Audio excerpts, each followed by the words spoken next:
இப்படி இருந்தால் எங்கள் வீட்டோட கிச்சன் என்ட்ரன்ஸை நாங்கள் இப்படி மாற்றிட்டோம். அதை எப்படின்னு சொல்கிறேன் வாங்க.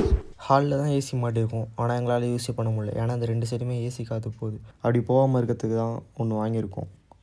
இதுதான் இது பேர் AC curtain thermal sheet.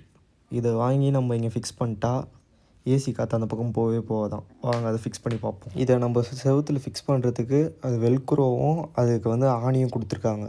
Velcro ஒட்டியே நிற்கலனா நம்ம ஆணி அடிக்கணும். வாங்க ஃபிக்ஸ் பண்ணலாம். இந்த வெல்க்ரோ ஃபஸ்ட்டு இந்த கர்ட்டனில் ஒட்டிட்டு அதுக்கடுத்து அதை அப்படியே எடுத்து செவுத்தில் இந்த பின்னாடி டபுள் டேப் மாதிரி கொடுத்துருக்காங்க. நல்லா ஸ்ட்ராங்காக தான் இருக்குது. அது போட்டு அப்படியே ஒட்டிடணும். ஒட்டிட்டு அந்த கர்ட்டனை கழட்டிட்டு இந்த வெல்க்ரோ மட்டும் அப்படியே நம்ம ஆணி அடிச்சிட வேண்டியது. அது அந்த மாதிரி பண்ணிட்டா ஸ்ட்ராங்காக இருக்குமா. இவருங்க ஃபுல்லாக முடிச்சிட்டேன். எப்படி கரெக்டாக ஃபிட் பண்ணோம் பார்த்தீங்களா? இதில் சென்டரில் இங்கே மேக்னெட் யூஸ் பண்ணியிருக்காங்க. அதனால நம்ம போயிட்டு வந்தாலும் இதுவும் ஆகாது. இந்த மேக்னெட்டே தானாக ஒட்டிக்கும். இது இந்த மாதிரி க்ளோஸில் இருக்கிறது பிடிக்கல, இது ஓப்பன்லேயே இருக்கணும் அப்படின்னா சைடில் இந்த மாதிரி பெல்ட்டு கொடுத்துருக்காங்க. அதை போட்டு நம்ம லாக் பண்ணிட்டாலே போதும். அதை அப்படி ரிலீஸ் பண்ணிக்கலாம் வேணும். இந்த கர்டன் போட்டுறதுனால ஏசி காற்று சுத்தமாக கிச்சனுக்குள்ளே போல். அதே போல் கிச்சனில் இருக்கணும் கொஞ்சம் ப்ரைவசியாக இருக்கும். அப்படியே இந்த ப்ராடக்ட்டோட லிங்க் வேணுன்றவங்க டிஸ்கிரிப்ஷனில் மென்ஷன் பண்ணியிருக்கேன், பார்த்துக்கோங்க. இந்த வீடியோ பார்க்குற நீங்கள் எல்லாருமே இந்த ஐடியா கொஞ்சம் ஃபாலோ பண்ணிட்டீங்கன்னா எனக்கு ரொம்ப சந்தோஷமாக இருக்கும்.